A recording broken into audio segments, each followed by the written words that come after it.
un grand bonsoir à tous et un merci également justement d'être présent à cette nouvelle session de webinaire pédagogique.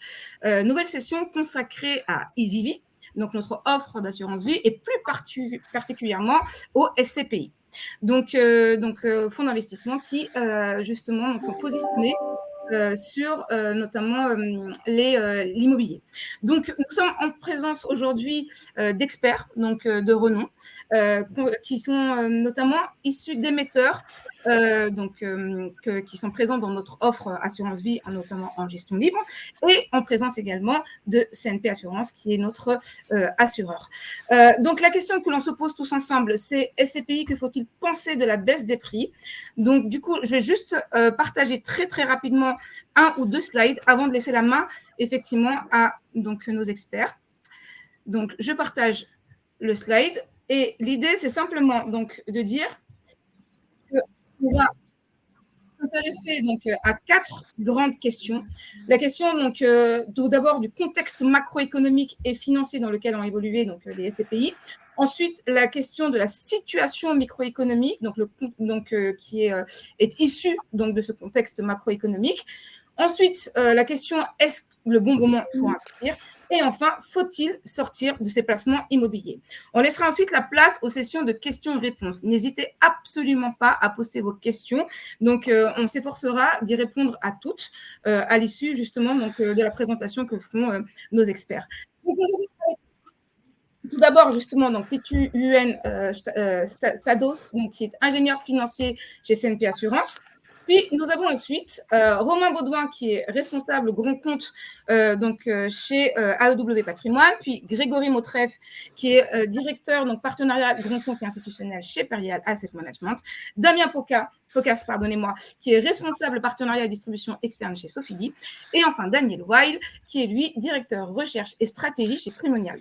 Donc, nous allons tout d'abord commencer avec la première rubrique, à savoir le contexte macroéconomique.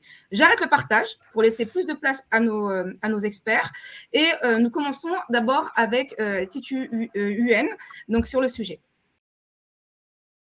En 2022, en effet, on sait tous, c'était une année très compliquée sur les marchés obligataires et sur les marchés actions, avec des performances qui ont été entre moins 10 jusqu'à moins 18%, si on regarde les indices assez répandus sur les marchés obligataires et les marchés actions. En parallèle de ça, quand on se pose la question sur Quit, la performance de l'immobilier, la performance, elle a été légèrement négative. Si on regarde en effet l'indice donnant la performance des valeurs immobilières en France en 2022, c'était d'environ moins 1,8%. En gros, globalement, les SCPI ne peuvent pas s'extraire clairement des contingents financiers que l'on a connus. En l'occurrence, c'est la hausse des taux de l'OAT passée de 0 à 3% en 3 ans. Et depuis février de cette année, l'OAT 10 ans oscille aux alentours de 3%. Très clairement, dès que l'on a vu cette remontée des taux de l'OAT 10 ans qui colle tout simplement avec la remontée des taux des banques centrales, qui était plutôt dans une logique de vouloir essayer de juguler l'inflation. On a vu clairement que en fait, les valeurs immobilières ont commencé à baisser de façon plutôt visible à la fin de l'année 2022. Et en effet, on a assisté à un changement de paradigme où l'inflation sera beaucoup plus marquée, avec des perspectives plus ou moins long terme sur des niveaux supérieurs à ce qu'on a déjà vu depuis des dernières décennies. Et donc, du coup, revenant au mouvement baissier sur le marché immobilier, notamment des expertises des SCPI qui a été initiée fin d'année dernière. Nous, on est plutôt dans une position de dire que ce n'est pas forcément terminé. Alors, la question qui est posée du coup à nos émetteurs, et on va leur laisser justement le temps de la parole l'un après l'autre, c'est est-ce que justement ce contexte macroéconomique a été appréhendé dans votre scénario central d'anticipation? Donc, est-ce que vous avez anticipé justement cette évolution et de quelle manière du coup? Je laisse la place dans un premier temps. On va procéder par ordre alphabétique concernant donc, le nom des émetteurs. Et puis ensuite, on fera une rotation au fur et à mesure. On va commencer par AEW Patrimoine, donc, avec Romain notamment. Oui, merci.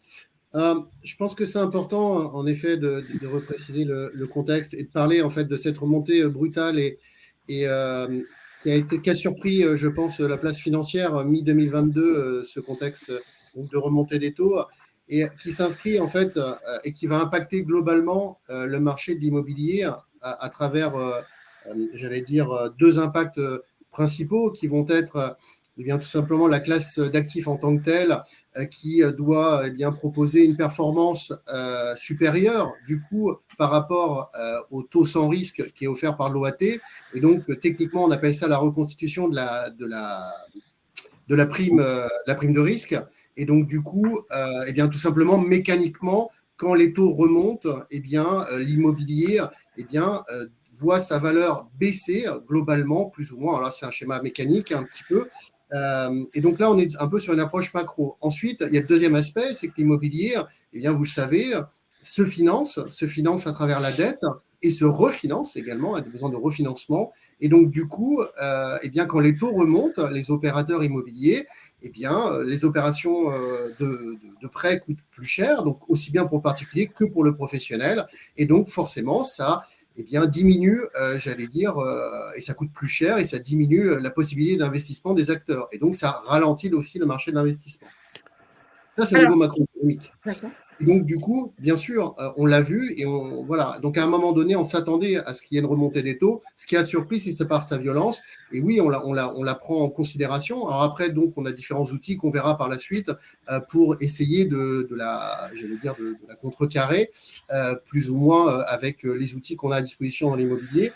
Sachant que dans l'immobilier, il n'y a pas que ce contexte-là à prendre en considération. Il y a aussi un deuxième cycle qui est celui des typologies, donc c'est-à-dire le bureau, le commerce et la réponse que les actifs immobiliers apportent aux besoins de la société. Et enfin, le troisième cycle qu'il faut prendre en considération, c'est celui de l'actif immobilier en tant que tel, c'est-à-dire le cycle de vie d'un produit immobilier avec son obsolescence.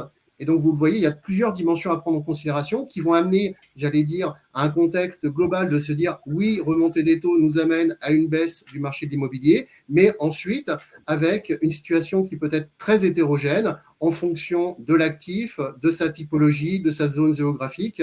Voilà.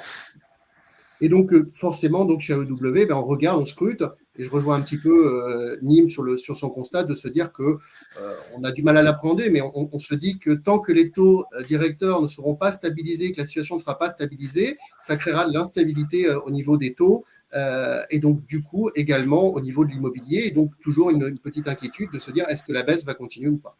Du coup, on donne là maintenant la parole à Grégory.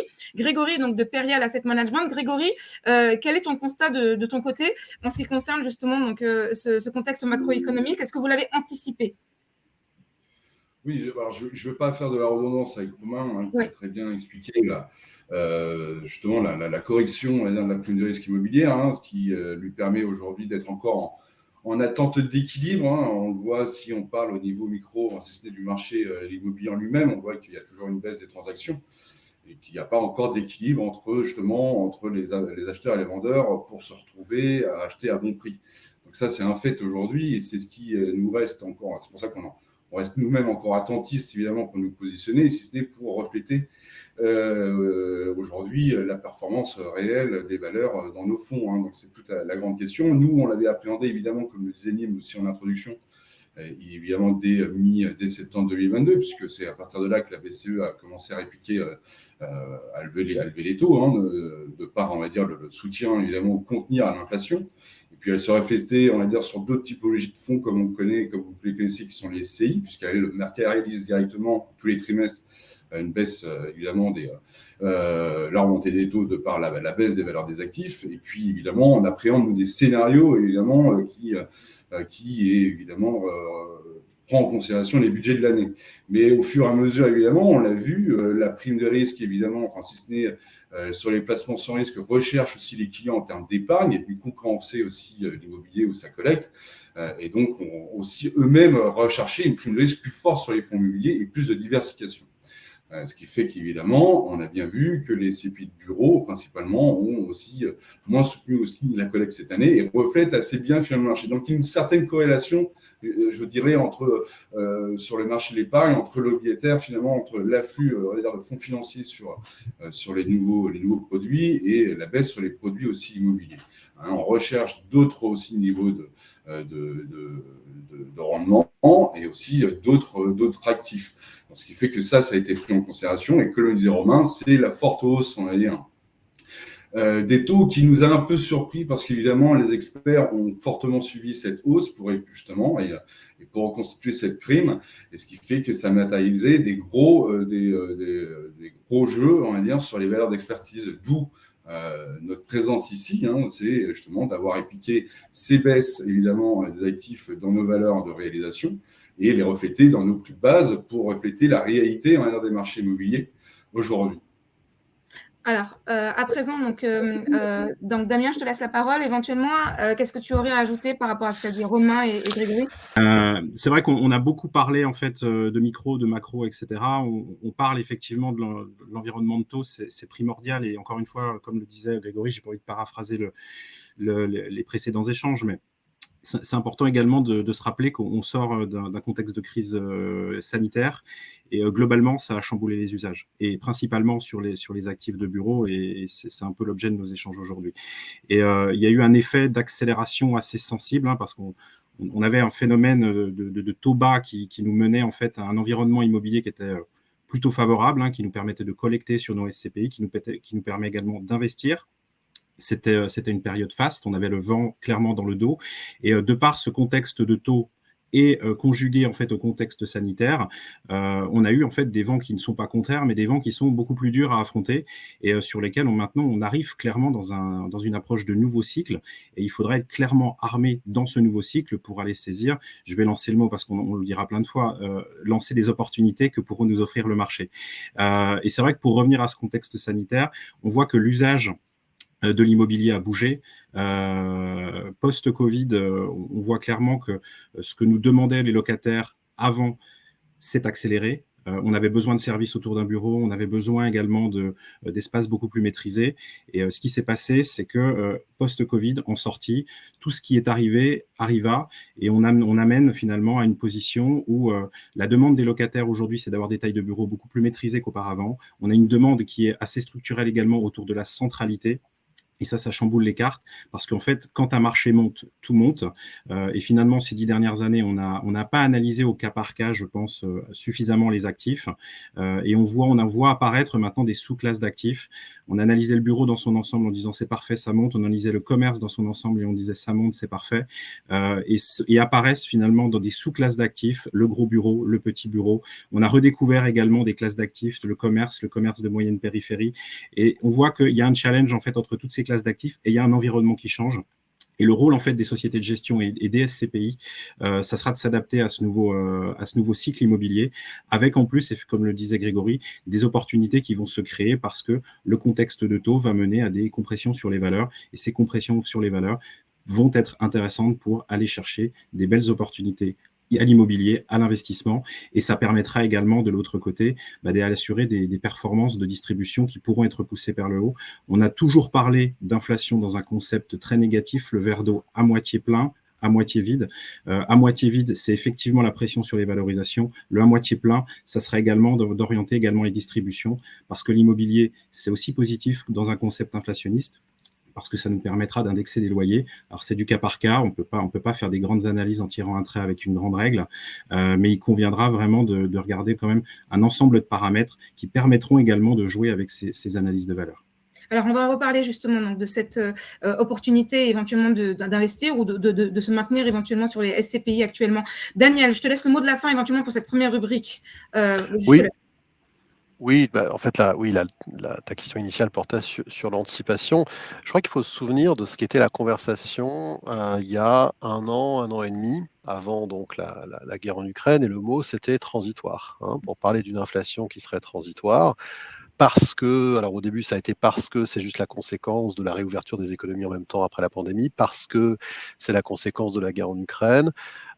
Et finalement, moi je pense que jusqu'à à peu près la fin de l'année 2022, on peut encore se dire qu'on peut absorber la hausse des taux sans baisser les prix de part, hein, au niveau des SCPI. Moi, je vois un tournant, j'ai senti un tournant au moment de mars-avril où on se dit que finalement, la BCE n'a pas peur d'augmenter ses taux, que finalement c'est supportable par l'économie. On voit qu'il y a eu très peu d'épisodes, il y a eu la Silicon Valley Bank, etc., qui a réagi, mais finalement une récession qui n'est pas encore là, une crise financière qui n'arrive pas. Et finalement, et aujourd'hui d'ailleurs, le consensus, c'est que la hausse des taux s'arrête plus ou moins avec le dernier tour de vis de septembre à 4,50. Donc il faut bien voir que le consensus, il avance, il change au fur et à mesure. Et nous, donc, on s'adapte, enfin, les experts immobiliers, les gens, donc, il faut rappeler peut-être que les immeubles sont expertisés par des entreprises indépendantes, on s'appelle les évaluateurs immobiliers, les experts, on appelle ça les experts, qui, en fonction du consensus du moment, vont déterminer si on vendait tel immeuble, voilà combien il vaudrait si on le vendait aujourd'hui. Si on le vendait aujourd'hui, ça c'est un point important. Et ce que nous a demandé l'AMF, Grégory l'a évoqué, autour du printemps de cette année, c'est, écoutez, entre guillemets, selon le principe de juste valeur, selon le principe de si vous deviez vendre tout votre immobilier aujourd'hui, 30 juin 2023, combien vaudrait-il? Et donc, d'où la séquence où finalement on acte ces baisses de prix de part qui, il faut quand même le dire, sont complètement proportionnées par rapport à ce qui arrive sur le marché. Parce qu'il ne faudrait pas se tromper dans le commentaire. Il n'y a pas de crise des SCPI. Il y a une crise de l'immobilier qui se matérialise sur les SCPI. Hein, mais il n'y a pas de crise du produit en tant que tel. Ça me paraît important. Et donc aujourd'hui, tous les gérants qui ont baissé leur prix de part, mais je devance peut-être d'autres questions, donc je conclue là. Tous les gérants qui ont baissé leur prix de part l'ont fait en visant le fait de ne le faire qu'une fois. C'est-à-dire en tenant compte de quoi? Finalement, de tout le contexte de la hausse des taux jusqu'à aujourd'hui, c'est-à-dire jusqu'au dernier tour de vis de 4,50 du taux de la BCE. Donc voilà où on en est aujourd'hui. Et effectivement, il ne faut pas oublier que, les anticipations ont avancé en fonction du consensus, le consensus a changé au cours des 2 dernières années. Il faut quand même le dire, le consensus économique. Soit en passant, toute une partie des marchés financiers fonctionnent encore sur l'hypothèse d'une hausse des taux transitoires. Et premièrement, et deuxièmement, on parle d'un réajustement de l'immobilier à ce nouvel environnement et pas d'une crise spécifique aux produits SCPI. Donc, concernant éventuellement la SCPI que nous distribuons dans notre offre d'assurance vie et qui émane de ton entité, vous avez décidé quoi justement, donc du coup, de votre côté? Alors, corrige-moi si je me trompe, vous distribuez Primo Pierre et Primo Vis? Absolument, Primo Pierre, Voilà. ouais, tout à fait. Très bien. Donc, Primo Pierre est une SCPI bureau, et donc on sait, pour les raisons que Damien a bien exposées, qu'il y a une sorte de double crise du bureau, une crise de taux, hein, c'est une crise de valeur et une crise des usages, hein. Et donc, moi, mon avis, c'est que le bureau et l'immobilier reviendra, mais pas comme avant, pas le même. Hein. Donc, il y a on parlera de l'aspect gérant. Donc, pour le prix de part de Primo Pierre a été baissé de 13%. Là aussi, pour anticiper la valeur du portefeuille, c'était -8 et on a baissé à -13 pour éviter de devoir le baisser une deuxième fois. C'est ça le calcul, donc je suis totalement transparent avec vous. Pierre, qui est la SCPI donc, que l'on propose, vous êtes allé au-delà éventuellement du constat que vous avez effectué aujourd'hui, Oui, histoire justement de ne pas faire un deuxième tour de vis, en fait. C'est ça? exactement. D'accord, c'est entendu. Je pose la même question du coup à notre ami de Perial pour éventuellement donc faire une rotation justement de nos intervenants. Donc Grégory, en fait, qu'est-ce que vous avez décidé de votre côté concernant justement donc la SCPI que l'on distribue? Vous distribuez de votre côté, je crois que c'est PFO2. Hein, Oui, absolument, PFO2. Je rejoins totalement Daniel sur le sujet. C'est une SCPI de bureau, hein, à 95%. Elle est impactée par les mêmes phénomènes d'après-Covid et aussi de l'univers des taux, puisque le bureau est une classe d'actifs qui est la plus touchée. Hein. Alors, elle peut être challengée suivant les zones, mais néanmoins, en moyenne, le bureau quand même prend pratiquement plus de moins 10% aujourd'hui, en termes d'impact sur les valeurs. Et le sujet, nous également, qu'on avait sur la valorisation, donc on a baissé, nous, le prix de part de moins 16%, afin de prendre en considération, évidemment, une évaluation, une prévision, un prévisionnel de sa valeur de la construction au 31-12. Donc, à l'image de Primonial, on a préféré aussi acter une forte baisse, évidemment, parce qu'évidemment, comme vous l'avez vu encore il y a une semaine, 2 semaines, les taux, évidemment, il y a encore une remontée de taux, il y a encore une correction sûrement à attendre. Donc, on préfère ça, on s'avère plutôt prudent aujourd'hui et responsable quant à notre positionnement aujourd'hui sur les CPI de bureau. Et d'où, on va dire, cette baisse, puisque les valeurs d'expertise, la baisse n'était que contenue de moins 9,2% aujourd'hui sur l'ensemble de son patrimoine. D'accord, c'est entendu. Donc là aussi, on est allé au-delà éventuellement du constat pour éviter une nouvelle baisse supplémentaire. D'accord. Du coup, Damien, de ton côté, éventuellement, qu'est-ce qui a été décidé pour FIMO ? Alors, sur nos SCPI à périmètre constant par rapport à fin 2022, on a une baisse sur l'entière partie de notre portefeuille qui s'évalue à moins 2,56%. Quand je prends le cas de FIMO, donc notre véhicule bureau, ça s'établit très précisément à moins 2,85%. Le chiffre, en fait, reporté aux valeurs de reconstitution fait état que nous sommes complètement dans le bornage des plus 10, moins 10. Vous savez comment on calcule un prix de part, c'est une valeur de reconstitution, plus 10, moins 10, et la société de gestion à l'intérieur décide ou non de faire évoluer le prix de part. Nous, on a pris le parti aujourd'hui, en l'état actuel des choses, de ne pas bouger le prix de part sur la SCPI et FIMO. D'accord. Donc, et a priori, là aussi, c'est un constat qui va au 31 décembre 2023.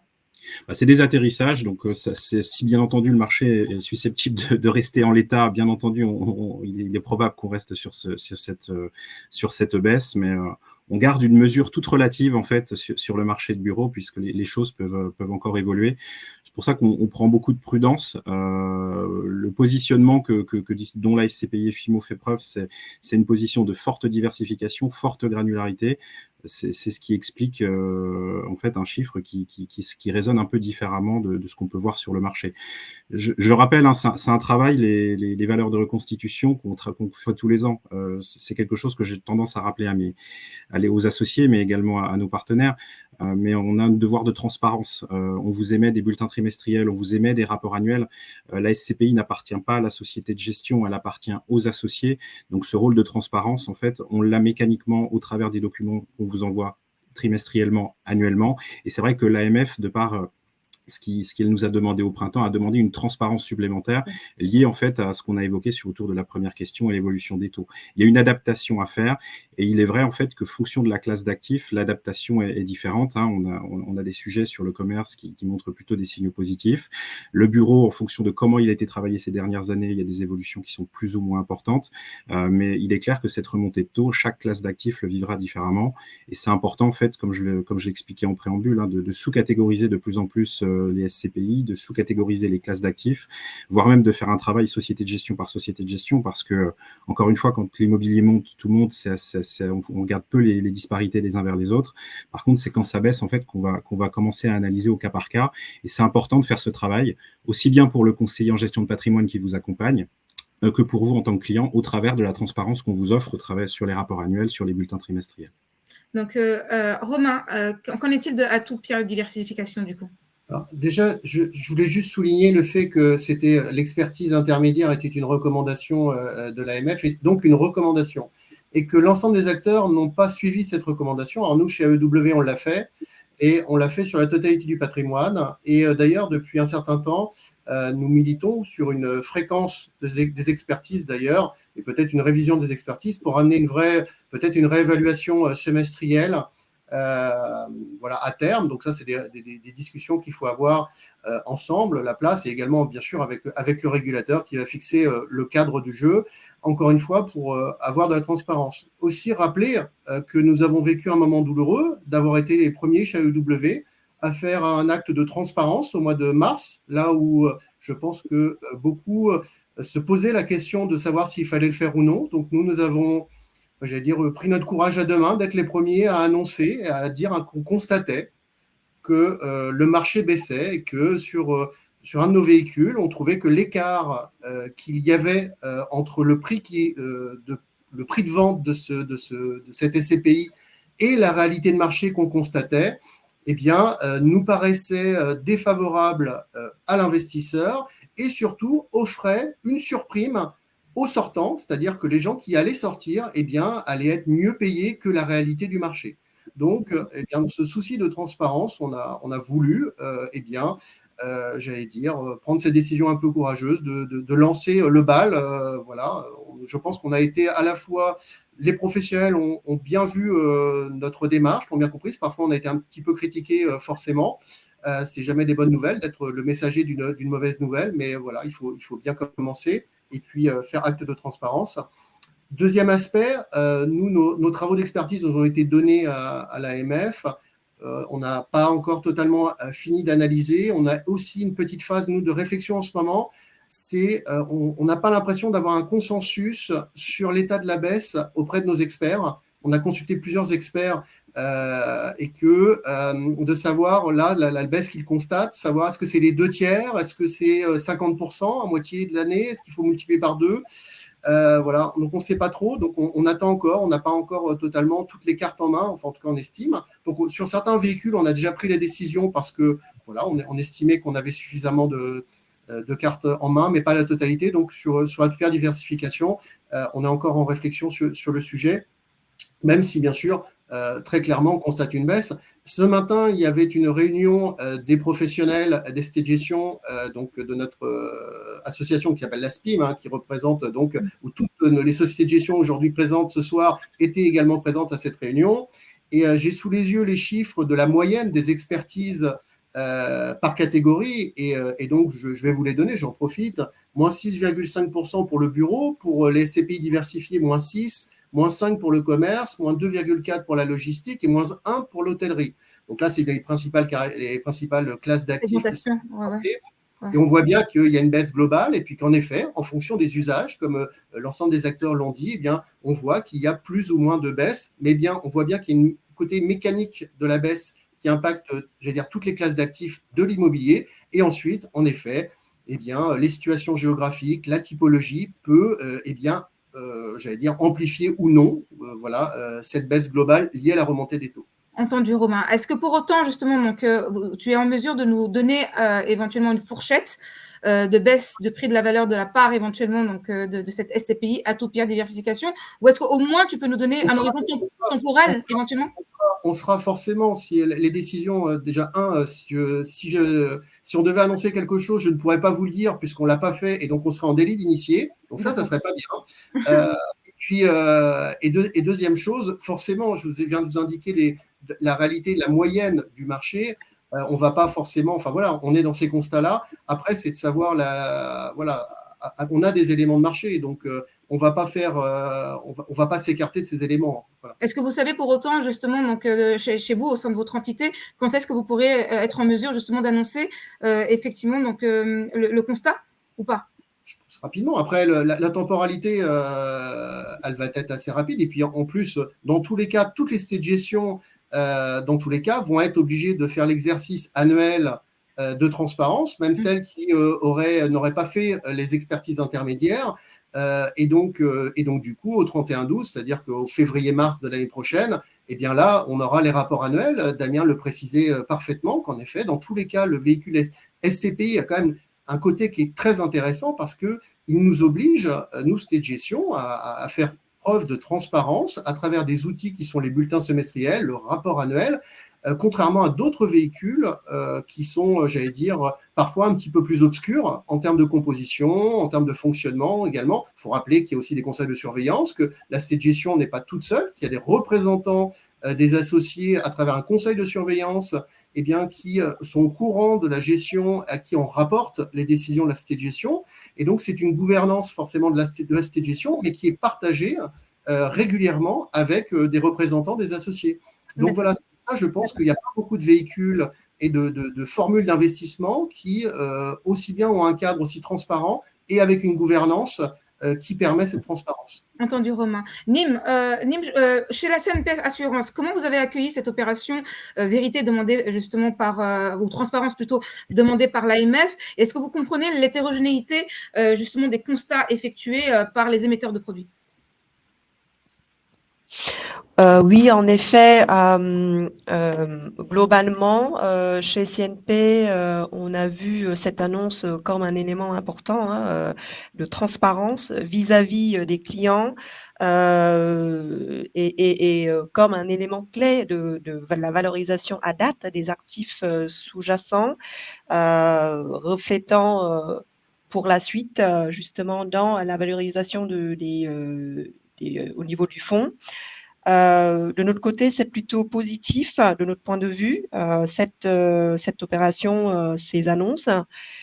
Et on espère bien même que cette justement double valorisation dans l'année, 2 fois par an ou voire plus, va pouvoir se poursuivre dans les années prochaines.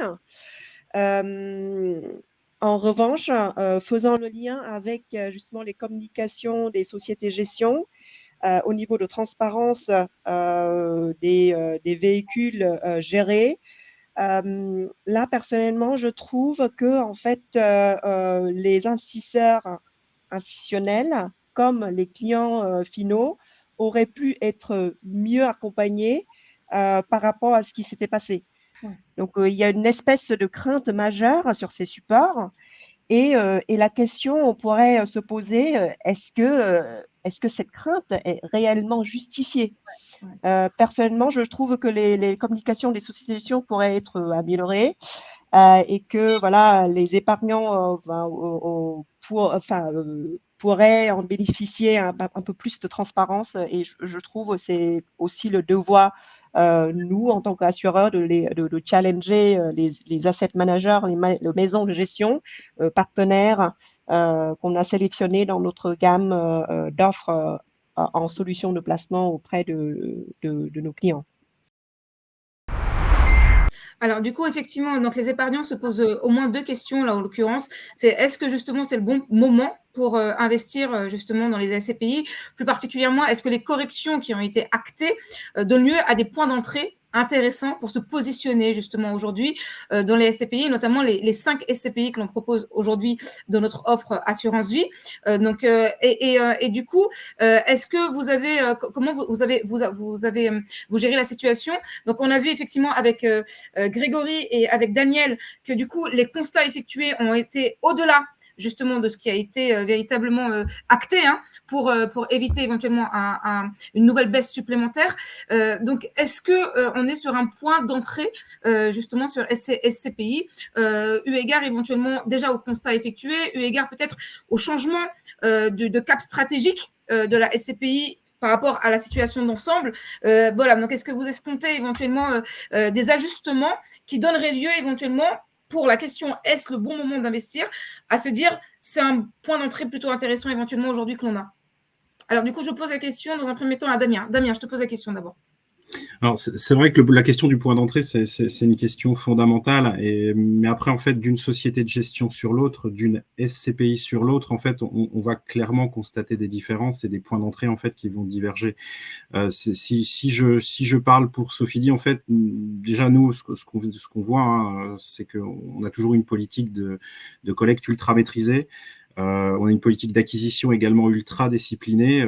La SCPI EFIMO qui est distribuée aujourd'hui, c'est une SCPI qui a grandi en fait tranquillement, gentiment, et le parti pris en fait de Sofidy, c'était en fait d'avoir un véhicule avec une très forte granularité, pour pas dire la plus forte granularité du marché. Aujourd'hui, si on analyse nos actifs, on a à peu près 88% des lignes en fait qui affichent une surface inférieure à moins de 5000 m². Donc c'est un parti pris, et c'est ce qui va faire en fait les différentiels dans les choix d'acquisition futures, mais également en fait dans les positions qu'on a pris par le passé qui vont peser sur les valorisations.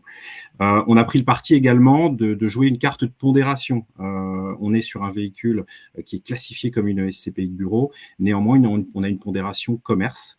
Donc, on va aller chercher 15% en fait de sous-jacents différenciants. Alors, j'ai cité le commerce, mais ça peut être également l'hôtellerie. Ça peut être également aller chercher du commerce de moyenne périphérie, etc. L'idée, c'est de créer une sorte de moyenne dans la performance, et ça va aider en fait dans le calcul des valeurs. Enfin, il y a un critère qui va revenir de manière structurelle, et je pense que c'est renforcé par les nouveaux usages qu'on évoquait également.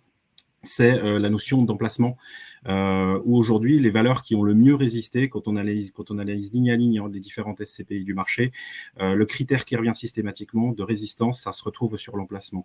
Il y a des critères, typiquement le pari intramuros avec des tailles d'actifs maîtrisées pour rester sur ce créneau des moins de 5000 m², c'est des valeurs qui résistent plutôt bien. Il y a un vrai pricing power, une capacité derrière à améliorer le loyer ou à le maintenir en cas de changement de locataire. Ça, c'est des choses qui sont extrêmement positives. On va analyser également des petites choses qui sont hyper importantes, on n'en a pas parlé, mais les taux d'occupation financiers, sur les SCPI, notamment sur les SCPI bureaux, doivent être scrutés. Dans le cas des FIMO, on est sur des actifs à hauteur de... On est sur un taux d'occupation financier à hauteur de 90% si je regarde le T2. Donc, c'est tout ça, en fait, qui va créer également les valorisations de demain. Un actif aujourd'hui qui est vide, qui est vacant, c'est un actif sur lequel les expertises vont fondre. Par contre, un actif qui est occupé, avec idéalement un beau locataire, une visibilité sur le bail et un emplacement stratégique, pour le coup, on va avoir quelque chose d'assez intéressant et quelque chose qui va résister en termes de valeur. Donc, clairement, on maintient le cap. On continue cet axe de micro-picking et de micro-positionnement sur l'immobilier, sur les grandes agglomérations, sur les grandes capitales européennes. Mais le critère central, c'est l'emplacement et on sera extrêmement rigoureux sur le sujet. D'accord, mais à statu quo, donc à situation stable, tu dis plutôt que justement vous n'êtes pas amené, vous ne seriez pas amené éventuellement à baisser donc de manière supplémentaire éventuellement la part de la valeur de FIMO. À l'instant T, on est dans le bornage en fait des plus 10, moins 10 en fait qui est là aujourd'hui et qui est notre guideline. Donc à cet instant, je parle au 28/9/2023, on a cette visibilité qui nous permet d'être serein par rapport à ça. Et c'est principalement le fait, ce jeu de granularité, ce jeu de diversification qui nous permet en fait d'avoir des expertises qui ne sont d'une certaine façon que entre guillemets de moins 2,85% entre le 1er janvier de baisse entre le 1er janvier 2023 et le 36 2023. Daniel, que réponds-tu de ton côté éventuellement concernant Primo Pierre? Est-ce que effectivement à cette question, est-ce le bon point d'entrée? Tu répondrais éventuellement plutôt oui, eu égard éventuellement au constat effectué aujourd'hui. Tu répondrais quoi à cette question? Alors oui, alors sur la question du point d'entrée, je ferai un peu une réponse à double détente. La première, c'est que si je raisonne vraiment d'un point de vue presque boursier, si on croit, nous on pense que la totalité de la baisse, c'est pas seulement pour notre véhicule, mais pour tout l'immobilier, va se prendre en 2023. Je pense que c'est sur les et je pense qu'il est raisonnable de partir de l'hypothèse qu'on est à la fin de la hausse des taux. Mais là encore, le consensus peut bouger. Si, d'un point de vue là encore boursier, on anticipe que les taux ont vocation à baisser, par exemple pour contenir une récession qui pourrait venir en 2024, alors c'est évident que c'est un point d'entrée pour les SCPI comme pour Primo Pierre, comme pour tout, puisque ça veut dire que les bonnes nouvelles sont devant nous et les mauvaises derrière. Mais c'est là que ma réponse est à double détente. Je suis un peu contre le fait qu'on fasse des raisonnements boursiers sur les SCPI, parce qu'il faut se souvenir de pourquoi on le fait. Oui. Le rationnel, comme on dit, pour faire de l'immobilier et donc de la SCPI aussi, c'était la diversification du fonds en euros. D'accord, le fonds en euros avait baissé à très très peu. Et donc, l'idée, c'est que l'immobilier, dans la partie stable du portefeuille d'un contrat d'assurance vie, allait donner une sensibilité au taux qui soit à l'inverse de celle des obligations et que finalement, ce couple obligataire et immobilier allait ensemble être un peu le socle patrimonial du contrat d'assurance vie. Et finalement, les autres unités de compte, là, elles pouvaient être un peu plus agressives, un peu plus spéculatives, un peu plus arbitrables. Donc voilà, ma réponse c'est oui, c'est un bon point d'entrée, mais il ne faut pas raisonner trop en termes de point d'entrée pour les SCPI, à mon avis. Il faut se souvenir de pourquoi on le fait, parce que la réciproque de premier argument que j'ai fait serait de dire dès que ça baisse, il faut vendre. Donc on ne peut pas dire quand ça va monter, il faut acheter, et dire mais quand ça baisse, il ne faut pas vendre. Donc moi, je dis oui, pour répondre à ta question, ce serait un bon point d'entrée si on raisonnait comme ça. Mais je pense que patrimonialement, il faut considérer que l'immobilier, c'est quelque chose qui doit constituer avec l'obligataire le couple qui fait le socle patrimonial du contrat assurance vie et donc auquel on ne touche pas, quoi qu'il arrive. Okay. Parce que justement, et on le voit bien aujourd'hui, ils ne bougeront pas dans le même sens en même temps, et c'est ça la force. C'est le couple obligataire immobilier qu'il faut garder. On va en parler justement dans la dernière rubrique sur le maintien justement donc, de nos investisseurs sur les CPI qui détiennent actuellement. Grégory, qu'est-ce que tu réponds à ça, toi, en fait? Est-ce que c'est le bon point d'entrée ou pas, éventuellement? Non, Daniel a très bien résumé la situation. C'est comme de faire des suggestions de renforcement ou non aussi, on pourrait dire ça. puisque faut savoir en plus, la majorité des SCPI que vous vendez sont des SCPI à capital variable. Donc déjà, elles ont leur propre cycle annuel, si ce n'est quand on se place sur les marchés. Donc ça revient à dire faut pas oublier qu'on est, la SCPI initialement est un fonds long terme, c'est un fonds de rendement sur lequel les fondamentaux aujourd'hui, je dirais, d'un point de vue activité liquidative, se maintiennent. Les points d'entrée, ils sont partout et puis on se fait diluer suivant notre arrivée sur un marché. Tout simplement, c'est pour ça qu'il ne faut pas le perdre en tête. Donc on reste sur un produit de rendement. Impérial existe depuis 55 ans, a connu, je ne sais pas, 2 crises immobilières, 3 crises économiques, avec une grosse crise immobilière des années 90, et on sait comment s'est comporté le marché à partir de là, même s'il a fallu beaucoup de temps aussi pour revenir, mais on n'est pas du tout sur les mêmes critères, je dirais, sous-jacents pour faire des comparatifs de crise, pour le coup, puisque c'est vraiment l'univers de taux qu'on réplique actuellement.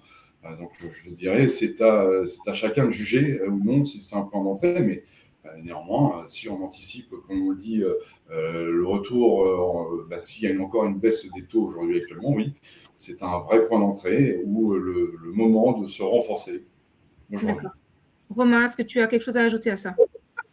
Ouais, je dirais que si on est aujourd'hui, ce soir, autour de la table, déjà, il faut rappeler qu'il y a une sélection de sociétés de gestion qui offrent des caractéristiques. Cette sélection a été faite sur des critères qui vont de la qualité de la société de gestion, son historique, son poids, son sérieux, que également de la stratégie de gestion. Tout ça, la compagnie d'assurance fait des due diligence, donc c'est-à-dire des études approfondies sur la qualité de gestion de sa stratégie et de son véhicule pour proposer aux épargnants une sélection de ce que l'assureur estime un bon rapport qualité-prix, risque également, je pense, également.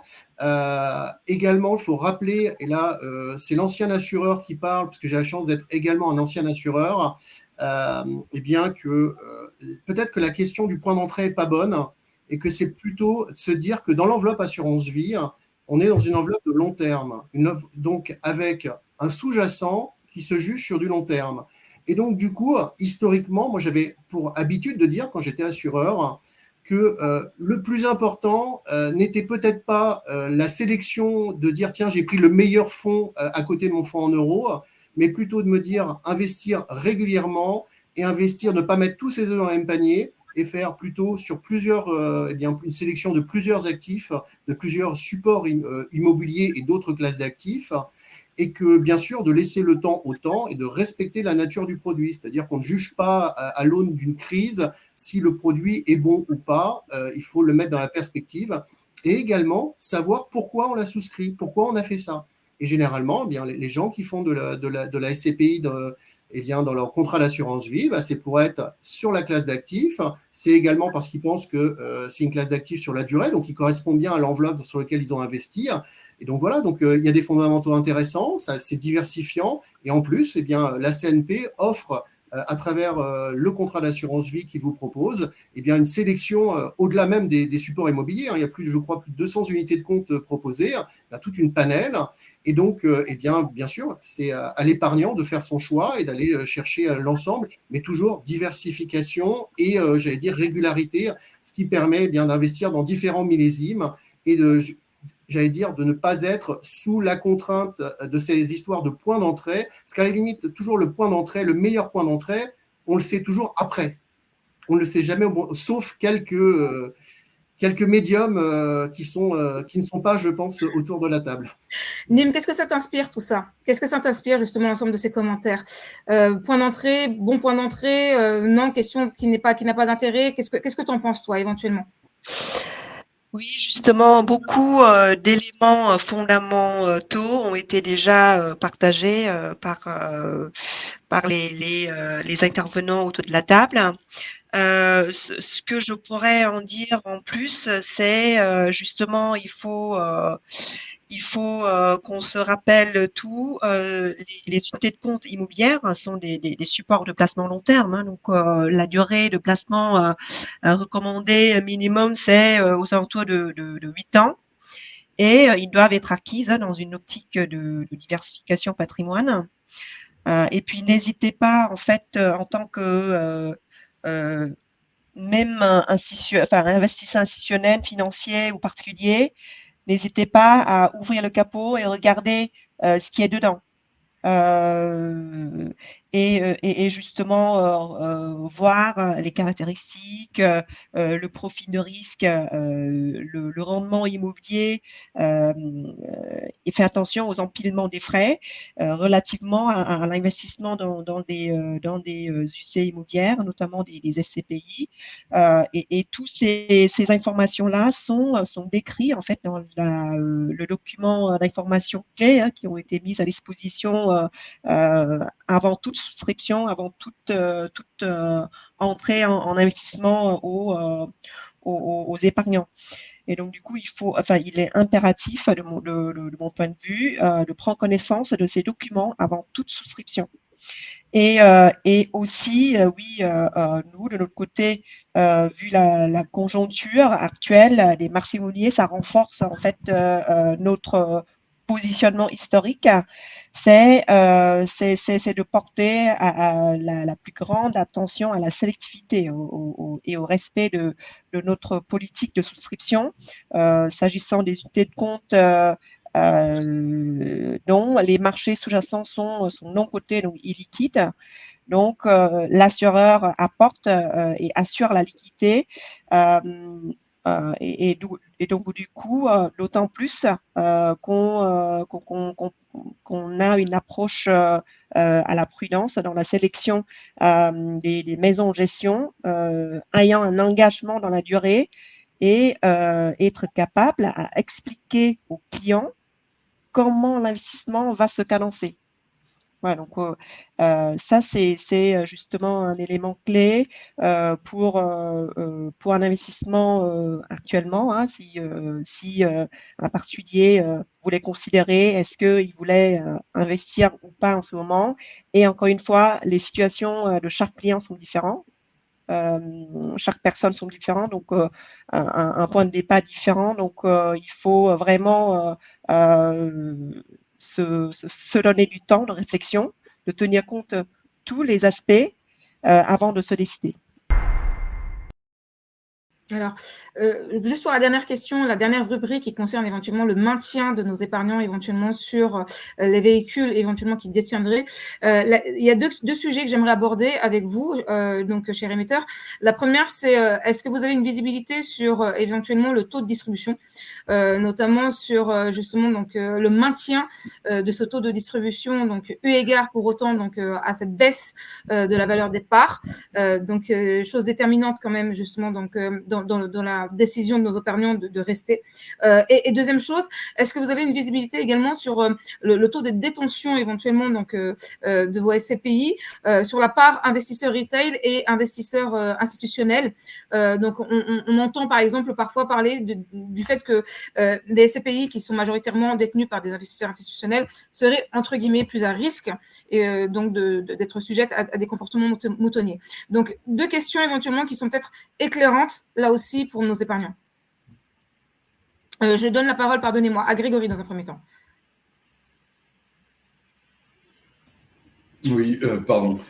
Sur la première question relative évidemment au taux de distribution, il est évident que sur PFO2, l'effet escompté aussi d'une baisse, c'est de pouvoir disposer d'une fourchette de distribution qui sera évidemment plus élevée.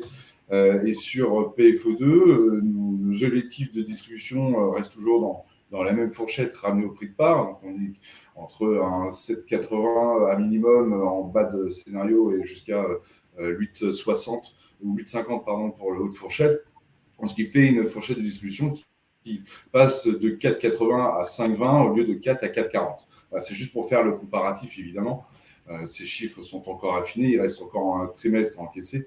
Et on a très bon espoir d'être à l'objectif, évidemment, de soutenir le dividende de l'année dernière. Donc ça ne bouge pas. C'est évidemment un effet positif pour ceux qui rentrent. Donc, c'est pour ceux qui veulent faire le parallèle avec le point d'entrée. Voilà pourquoi, parfois, la performance, disons, est gagnée. Enfin, il y a un gain de par, on va dire, la baisse des valorisations. Et puis, sur la deuxième question, la gestion institutionnelle de chez PAL suit une politique de gestion des risques. En fait, elle est appréhendée. C'est pas une question d'avoir un tel nombre d'institutionnels, pourcentage d'institutionnels dans les fonds qui évitent le risque, puisque sur un fonds de 3 milliards, les institutionnels en fonds propres restent limités à 5%. Les fonds de fonds étaient autour de 1,5%. Et pour autant, on connaît des problèmes de liquidité. C'est aussi l'absence de collecte. Il ne faut pas l'oublier, comme je l'ai dit au départ. L'attractivité des fonds bureaux, évidemment, a été impactée suite au Covid et aussi par la hausse des taux, parce qu'évidemment, la prime de risque du placement sans risque était supérieure, on va dire, ou restait similaire à un SCPI de bureau. On s'est vu éloigner de la collecte depuis justement le mois d'avril, comme le signalait assez bien Daniel. Donc, ce qui fait que c'est l'absence de collecte qui ne permet pas parfois d'absorber, on va dire, ces acteurs qui veulent sortir. Mais néanmoins, l'institutionnel chez nous est plafonné. On a même une politique de gate aussi concernant les assureurs. Donc, on a une politique de gestion vraiment qui suit nos problématiques de sortie, de privilégier toujours les petits porteurs qui sont un petit peu l'ADN d'une SCPI, puisque le C de SCPI est collectif. Donc, initialement, ce sont des fonds retail, il ne faut pas oublier. Donc, on entend toujours privilégier ça, mais néanmoins, actuellement, de par, on va dire, la faiblesse de la collecte, on rencontre aussi des difficultés de liquidité. Donc, à nous, aujourd'hui, toujours d'amuser ce risque et de pouvoir purger, on va dire, ce mouvement de liquidité, mais qui resterait sûrement passager, puisqu'il n'y a pas autant d'acteurs que ça, d'institutionnels qui détiennent des parts dans nos fonds, justement. D'accord, Grégory. Daniel, que t'inspirent ces deux questions concernant Primo Pierre? Alors, donc sur la première concernant le maintien du coupon, donc nous, effectivement, on est sur l'hypothèse d'un maintien du coupon, ce qui fait que le rendement d'appel, finalement, est plus élevé compte tenu de la baisse de la valorisation de part. Il faut signaler que, finalement, dans ce moment économique, on a en fait plutôt des bonnes nouvelles sur le numérateur, sur le loyer, c'est-à-dire le marché. C'est-à-dire que, finalement, on a une hausse des taux, mais finalement, l'emploi se porte bien en France. Il y a encore, ça commence à vaciller d'ailleurs, mais en tout cas l'emploi de bureau, c'est-à-dire l'emploi tertiaire, l'Île-de-France, etc. Le chômage est quasiment à 0 en Île-de-France, faut quand même le savoir, sur les postes cadre moyen, cadre supérieur, etc. Et l'inflation, donc les loyers en immobilier sont indexés sur des indices qui sont eux-mêmes corrélés à l'inflation, finalement jouent positivement. Nos loyers, ils ont augmenté, je crois, de 6%, je crois, en valeur absolue, l'année dernière, de simplement par cet effet mécanique. Donc le coupon se porte plutôt bien. Il faut être prudent dans la mesure où il faudra peut-être gérer une récession dans les 12-18 mois qui viennent, et où il faut surtout pas, c'est surtout pas le moment de baisser la garde sur le sujet de l'ESG, sur le sujet de l'amélioration de l'empreinte carbone des bâtiments, parce que ces éléments-là feront de plus en plus partie de la valorisation. Et donc, c'est surtout pas le moment de baisser la garde là-dessus. Donc, on est sur un maintien du coupon. La deuxième question que je n'esquive pas, sur le poids des institutionnels. Alors c'est toujours pareil, on veut le beurre et l'argent du beurre. Je veux dire que l'intérêt d'aller sur de la SCPI en ayant une liquidité, une fiscalité qui soit celle de l'assurance vie, c'est quand même très très attractif pour les épargnants, et vos clients en savent quelque chose. Nous, on doit avoir entre 25 et 30% selon les fonds. On a des gros fonds d'institutionnels, mais avec beaucoup d'assureurs et d'institutionnels différents. C'est ça, parce que le problème de l'aspect moutonnier, c'est quand il y a une personne morale qui détient beaucoup de parts et qui se retire d'un seul coup, ça fait beaucoup de retraits. Donc en fait, on peut diversifier même cette poche institutionnelle-là. Et c'est vrai qu'il faut, alors ce serait effectivement trop dangereux d'avoir une SCPI qui serait purement assurance vie, ça n'existe pas.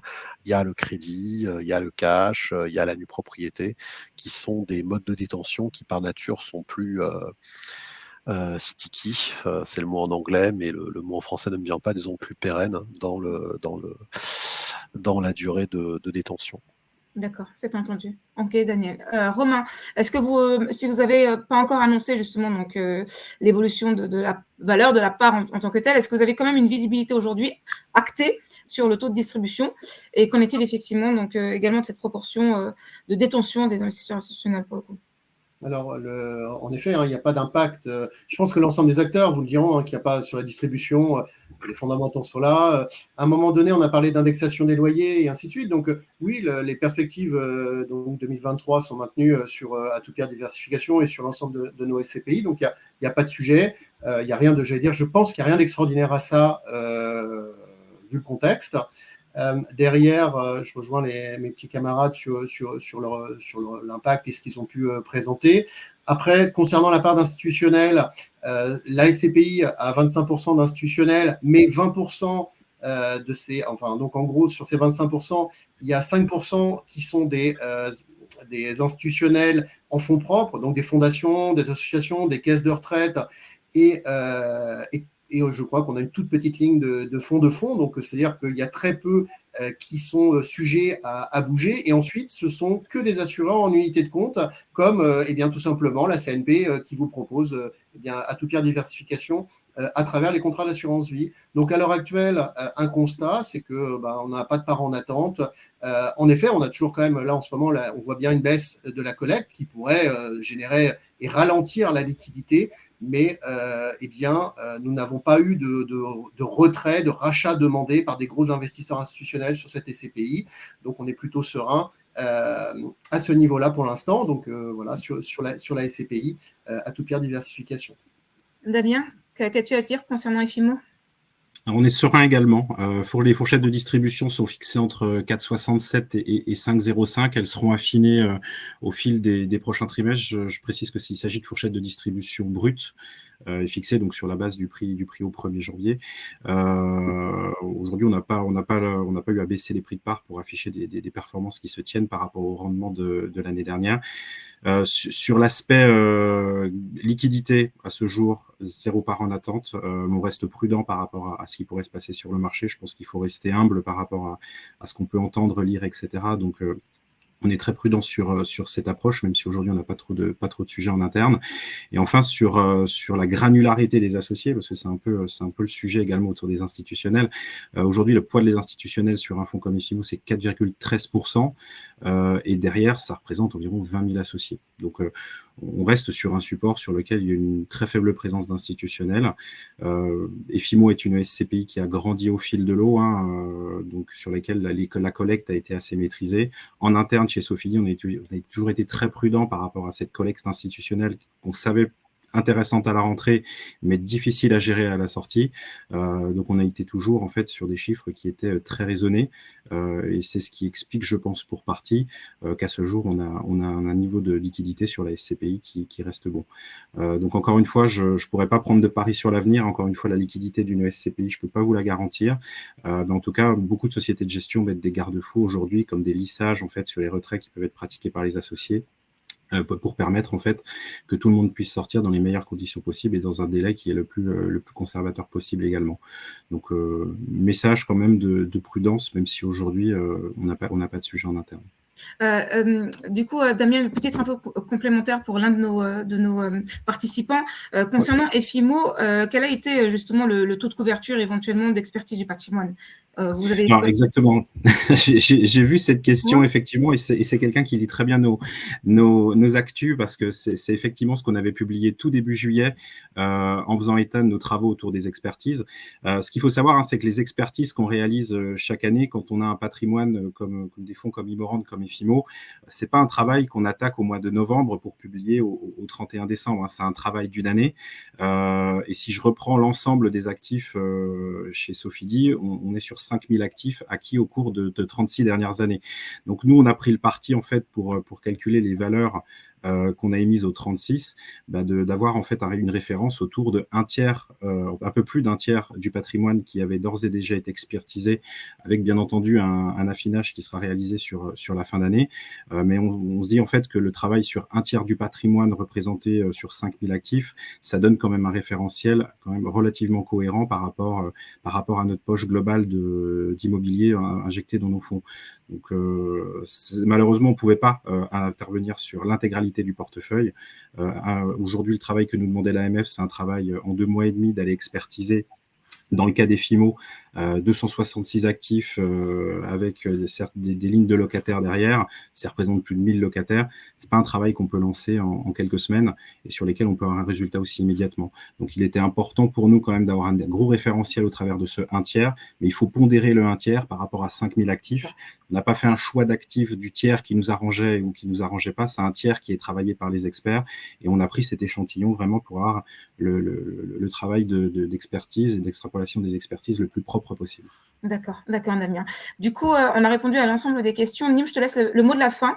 Et le mot de la fin, c'est de savoir éventuellement dans quel état d'esprit, justement, donc, on se trouve au sein de la CNP. C'est-à-dire, est-ce qu'on pense que le pire est derrière nous, pour le coup, concernant notamment les véhicules qui sont proposés à nos clients et surtout, quels indicateurs en particulier est-ce qu'on va surveiller de très, très près pour, justement, à la fois, éventuellement, peut-être prendre une décision de désinvestissement ou encore une décision, justement, donc, de suspension de la commercialisation.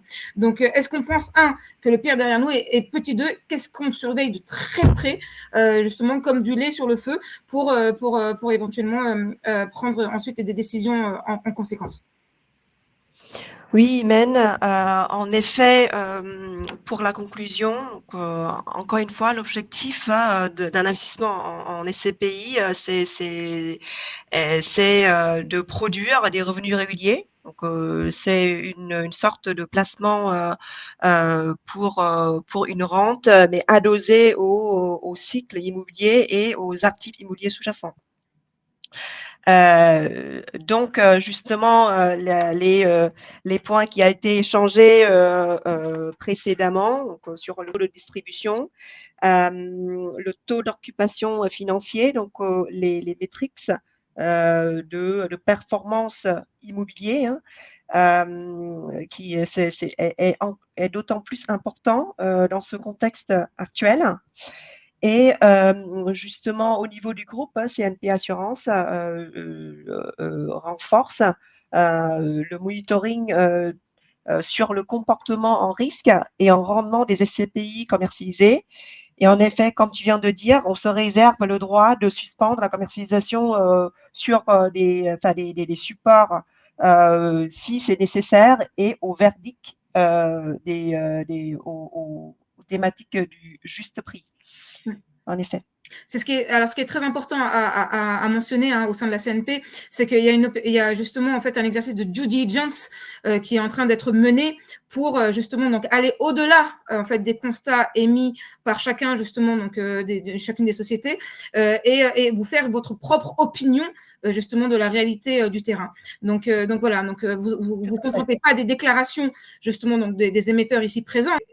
C'est surtout également votre propre opinion que vous allez vous forger à l'aide justement donc d'une véritable opération de due diligence sur justement le segment de ces SCPI. Tout à fait, Hélène. Oui, donc très important éventuellement à le mentionner. Entendu, merci beaucoup à tout le monde. Merci éventuellement, chers participants, d'avoir répondu présent. Et merci surtout éventuellement à nos intervenants d'avoir éclairé le sujet.